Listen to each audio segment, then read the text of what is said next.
Have you ever signed a contract and felt like the other side just didn't hold up their end of the deal? You're probably thinking breach of contract. Well, what does that mean?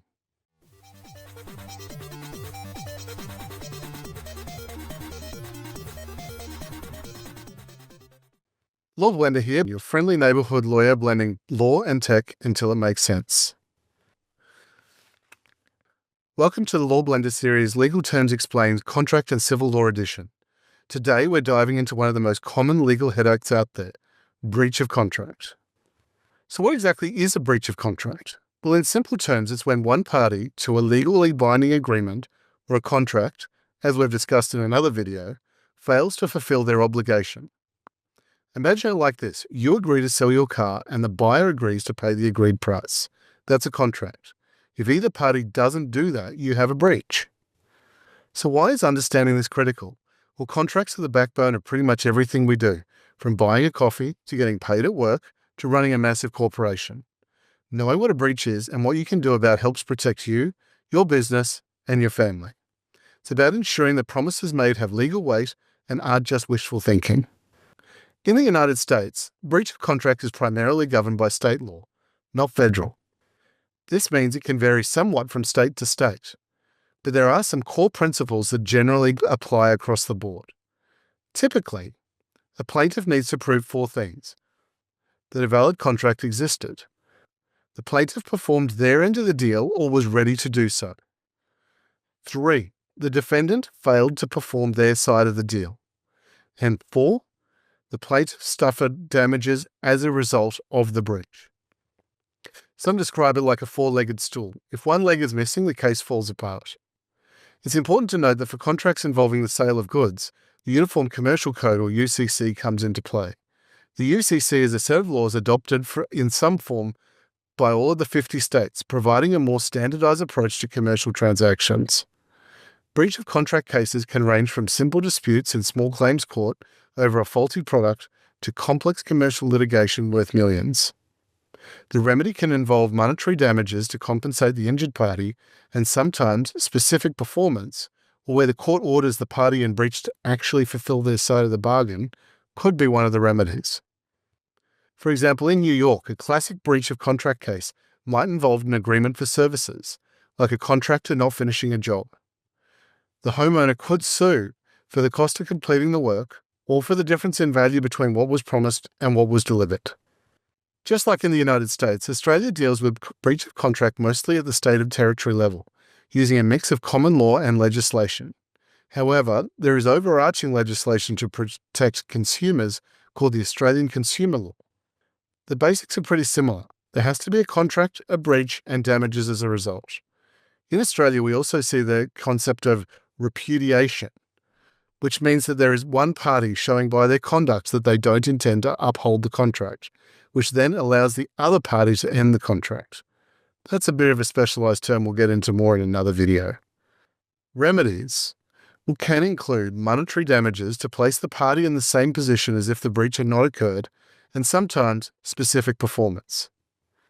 Occasionally, the law recognizes that an innocent party to a contract may choose not to terminate the agreement, but continue and still claim damages for breaches. For instance, a recent breach case in Victoria was where, in Victoria, a party who agreed to supply components did not fulfill their obligations and was liable for breach. They were told that they needed to continue with the contract, even if it wasn't financially in their best interests.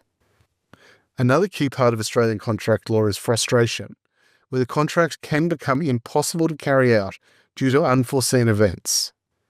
It's not quite a breach, but it does exclude both sides, and we'll go into frustration in the future. So while the core concepts of breach and contract are quite similar in the US and Australia, there are some nuances worth noting. 1. The legal system. US contract law is heavily influenced by common law principles with significant state-to-state variations. In Australia, contract law is a combination of common law principles and key national legislation like the Australian Consumer Law, providing more uniformity across the nation than exists across the United States. Consumer protection. Australia generally has stronger consumer protection laws at the federal level, which can impact on how certain contract breaches are handled, especially in business-to-consumer transactions. Remedies. Both countries offer similar remedies, including damages and specific performance, but the approach to calculating damages can differ. In the United States, there are practical implications to this. The state where the case can be heard is significantly impact the outcome due to variations in state laws.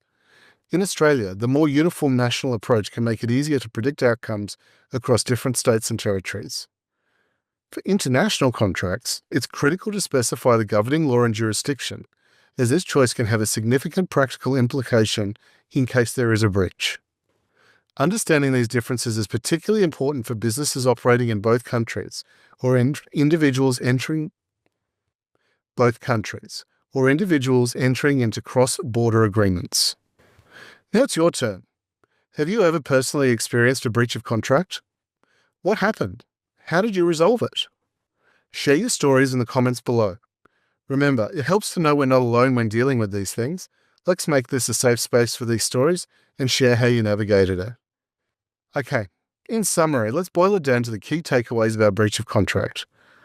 A breach of contract occurs when one party fails to live up to the terms of a legally binding agreement. Evidence. Contracts can be verbal, written, or implied by conduct. However, having a written agreement is always the best option, as it provides clear evidence of the terms that were agreed. Legal recourse. Both Australia and the United States have legal systems that enforce contracts, providing avenues for recourse if a party fails to comply with the agreement. 4. Documentation. Keep detailed records of all contract-related communications and actions. This includes the contract itself, any amendments, and evidence of performance or non-performance. If you have good documentation, it can be the difference between winning and failing, and crucial if you need to prove a breach. 5. Mitigation. If you're the victim of a breach, you generally have a duty to mitigate your damages. This means taking reasonable steps to minimize the harm caused by the breach.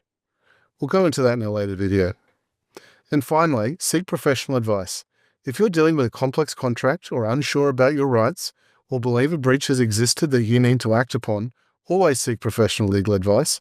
It's worth the investment to ensure you're protected and to understand your options if a breach occurs. Remember, understanding these basics can help you navigate the contractual relationships more confidently, whether in business or personally. And there you have it, breach of contract explained. We've explored everything from the basics to how it works in the United States and Australia and the key differences between the two. If you found this helpful, you might want to check out our video on contract in the series playlist. If this video was useful, please give it a thumbs up and subscribe to the channel for more easy to understand legal breakdowns. Do you have any other legal terms you'd like us to explain? If so, drop them in the comments below or visit LawBlender.com for more in-depth content. Well, this is LawBlender reminding you that when it comes to contracts, knowledge isn't just power, it's protection. Stay informed, and I'll see you next time.